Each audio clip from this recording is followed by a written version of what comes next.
Au début du film, nous observons Daniel. Le protagoniste est occupé à montrer au public d'incroyables tours de cartes. Daniel est convaincu que plus on regarde, moins on voit. Parallèlement, Merritt pratique l'hypnose. L'homme est doué pour lire les gens, ce qui permet de découvrir la vérité sur l'infidélité de son mari. Merritt reçoit de l'argent de l'homme et hypnose la femme pour qu'elle oublie la trahison. Ses activités, ainsi que celles de Daniel, sont surveillées par un inconnu. Sur un bateau de croisière, Jack fait un tour de magie et promet de donner 100 $ à celui qui révélera le secret. Le gars est censé plier la cuillère avec son cerveau, mais l'un des spectateurs révèle la supercherie. Jack lui donne de l'argent et s'enfuit. Rencontrant un inconnu en chemin, le spectateur gagnant se rend compte qu'on lui a volé son portefeuille et sa montre. Une autre magicienne, Hanley, étend son public en sortant d'un aquarium alors qu'on y verse de l'eau avec des piranhas. Les 4 magiciens trouvent bientôt des cartes de tarot dans leur poche. Au verso figure l'heure et le lieu de la réunion. Hanley arrive bientôt à la bonne adresse et se retrouve face à Daniel, pour qui elle travaillait en tant qu'assistante. À la porte de droite, le couple remarque Merritt. L'homme admire la beauté de Hanley et, grâce à sa télépathie, apprend que la fille a autrefois fréquenté Daniel. Jack apparaît également à la porte et avoue qu'il est fan de Daniel. C'est lui qui décide qu'il est possible d'ouvrir la porte avec un crochet. Dans la chambre, Hanley voit un mot et une rose. Lorsque la fille met la fleur dans un verre, de la glace sèche se répand partout. Daniel allume les lumières, ce qui fait démarrer les projecteurs sur les murs. L'homme et ses compagnons sont émerveillés par le spectacle qui vient de se dérouler devant eux. Un an plus tard, l'action se déroule à Las Vegas. Les 4 magiciens font désormais partie d'un spectacle commun appelé 4 cavaliers. Daniel annonce qu'au cours du spectacle de ce soir, ils vont faire quelque chose que personne n'a jamais fait auparavant. Avec leurs partenaires, les magiciens vont cambrioler une banque pendant le spectacle.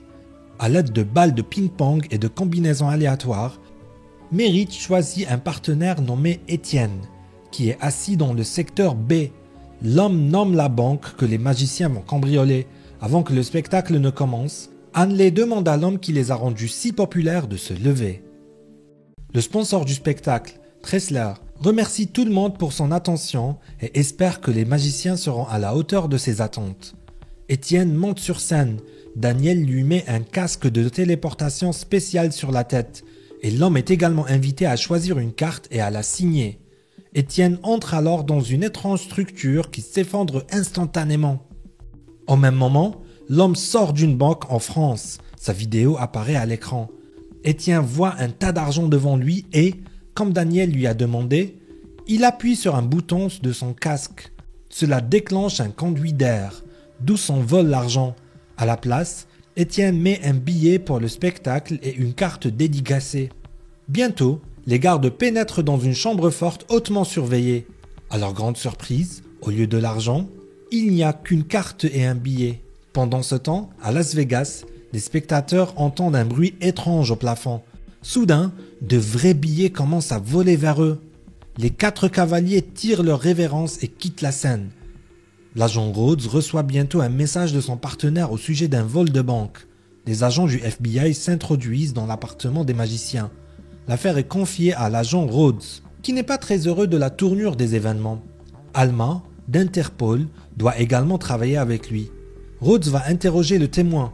Le malheureux Étienne affirme qu'il n'a jamais volé de l'argent des autres de sa vie et qu'il y est sûr d'avoir été transporté en France par magie.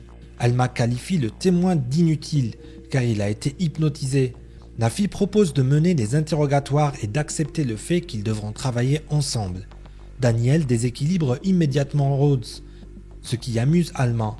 Daniel qualifie ce qui s'est passé de magie et l'informe qu'il gardera toujours quelques longueurs d'avance. Le prisonnier suivant, Merritt, se rend immédiatement compte qu'il y a des tensions entre Alma et son partenaire. Le FBI relâche les magiciens faute de preuves. Rhodes apprend que l'un des visiteurs du spectacle était un homme nommé Bradley. L'homme était lui-même magicien, mais s'est depuis spécialisé dans la vente de vidéos du spectacle, où il dévoile les tours réalisés. Rhodes déjeune avec Bradley et son partenaire. L'homme leur raconte qu'il a autrefois causé beaucoup de tort à un magicien en dévoilant des tours. Ce dernier a tenté de se réhabiliter et a excusé un tour pour lequel il n'était pas prêt, ce qui l'a payé de sa vie.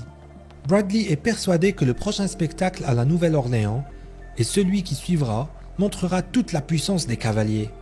Sous la pression de Rhodes, l'homme accepte d'aider un peu l'enquête.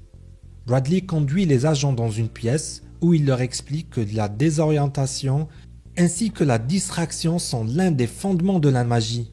Bradley place Rhodes dans un téléporteur qui le transporte dans un sous-sol conçu pour ressembler à une réplique exacte d'une chambre forte à Paris. Les magiciens ont préprogrammé Étienne pour qu'il se rende à Las Vegas. Ils ont reconnu sa banque avec une carte de crédit et ont également obtenu une signature. Bradley pense que l'argent français a été volé pendant le transport, dans une camionnette. Ils ont ensuite été envoyés à Las Vegas. Dans la chambre forte, ils ont placé la fausse monnaie en papier auto-inflammable. Elle ne laisse aucune trace, faisant croire que l'argent a été volé, ne laissant qu'un billet et une carte signée. Rhodes s'envole pour la Nouvelle-Orléans avec sa partenaire et lui dit qu'il n'aime pas les gens qui profitent du besoin des autres de croire en quelque chose de magique. Alma montre à l'homme un tour de magie et lui dit qu'ils peuvent être utilisés pour faire sourire l'autre. Rhodes trouve étrange que 4 menteurs soient devenus si célèbres.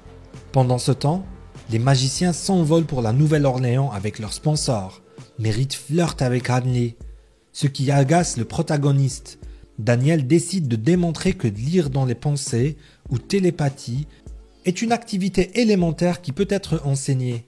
L'homme essaie de donner des informations sur Tressler, mais il n'y parvient pas. Les préparatifs du spectacle commencent bientôt, tandis qu'Alma tente de comprendre l'essence de l'art des tours de magie et d'avoir une vue d'ensemble. Rhodes utilise la technologie et les caméras pour incriminer les magiciens dans un braquage de banque. L'homme est également certain qu'il y a un 5e cavalier. Bradley, quant à lui, filme un documentaire sur le spectacle des cavaliers. Un homme lui raconte que dans l'Égypte ancienne, il y avait un œil, une société spéciale de magiciens qui volaient furtivement les riches pour rétablir l'équilibre. Bradley suppose que les Horsemen sont peut-être ses disciples. Bientôt, l'homme reçoit la visite de Tressler. L'homme offre à Bradley un chèque qui rapportera plus que la sortie d'un film d'investigation. Lorsque l'homme refuse, Tressler promet de le poursuivre en justice. Bradley dit de façon énigmatique que le mal de l'homme se retournera contre lui.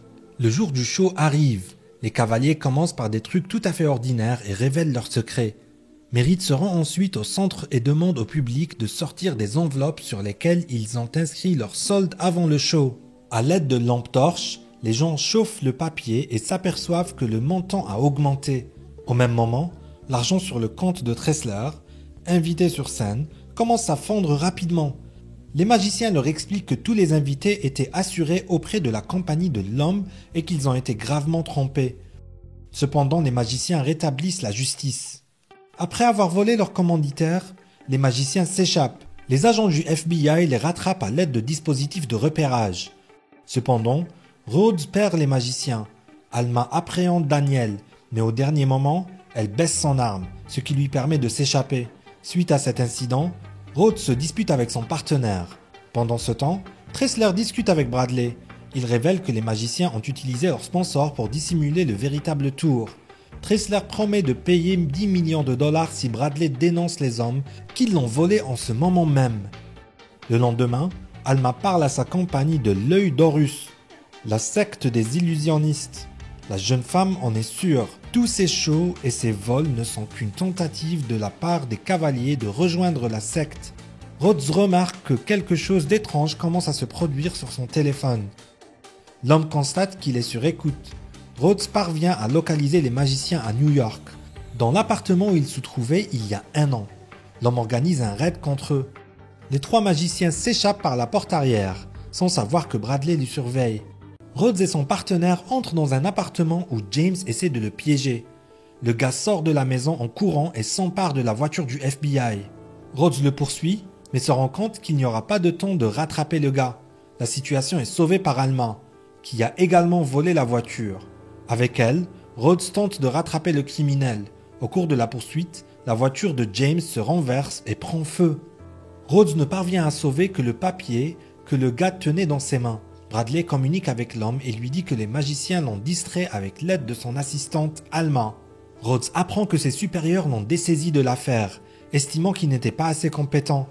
On apprend également qu'en utilisant le téléphone de l'agent, Daniel a obtenu des informations sur les comptes de Tressler, car ils étaient cryptés au FBI. Rhodes communique avec son partenaire et lui dit qu'il se vengera s'il découvre qu'elle n'est pas ce qu'elle prétend être. Les agents se rendent au coffre-fort, dont les informations se trouvaient dans la feuille que James tenait entre ses mains. Une fois sur place, Rhodes et ses hommes se rendent compte que le gardien du coffre a été hypnotisé par Merritt. La voiture contenant l'argent réussit à se faire arrêter. Rhodes se lance à la poursuite et apprend que les cavaliers organisent un spectacle à l'endroit exact où se trouve leur destination finale. L'homme voit Bradley dans la voiture avec le coffre-fort et croit qu'il est le 5e cavalier. Mais le révélateur de l'astuce a une longueur d'avance. Comme toujours, le coffre-fort, comme il dit, n'est pas de l'argent. Le show des cavaliers, quant à lui, est sur le point de commencer. Rhodes s'y rend, mais décide d'y aller avec son partenaire, qui est sûr que les magiciens se cachent ailleurs et que le FBI fait fausse route. Alma conduit le héros jusqu'à l'endroit où 3 cavaliers apparaissent sur la scène. Les magiciens disent qu'ils disent au revoir à leur public. Rhodes veut tirer, mais son partenaire l'en empêche. L'argent commence à tomber du ciel sur les gens. Alma dit que parfois un miracle est plus important que la justice. Après quoi, elle embrasse l'homme. La fille s'en va ensuite. Rhodes se rend compte que l'argent qui tombe du ciel est en fait faux. Le véritable argent, à la surprise de Bradley, se retrouve dans sa voiture, ce qui lui vaut d'être arrêté par la police. Rhodes lui rend visite en prison. Bradley lui explique qu'en fait, le coffre est toujours dans la chambre forte, mais derrière un miroir. Il a été dérobé par Jack, qui a utilisé un stratagème pour faire croire à tout le monde qu'il avait disparu. Bradley est sûr qu'il y a un 5e cavalier, mais il n'arrive pas à savoir de qui il s'agit. Soudain, l'homme se rend compte qu'il se tient déjà devant lui. Rhodes le reconnaît et Bradley ne comprend pas pourquoi il est puni si sévèrement. Rhodes explique plus tard à son partenaire que l'homme a causé la mort de son père magicien. Bientôt, l'homme rencontre également ses cavaliers. C'est la fin du film. Merci à tous d'avoir regardé ce film jusqu'au bout. Donnez un like à cette vidéo, écrivez dans les commentaires ce que vous pensez de ce film et rendez-vous dans de nouvelles vidéos.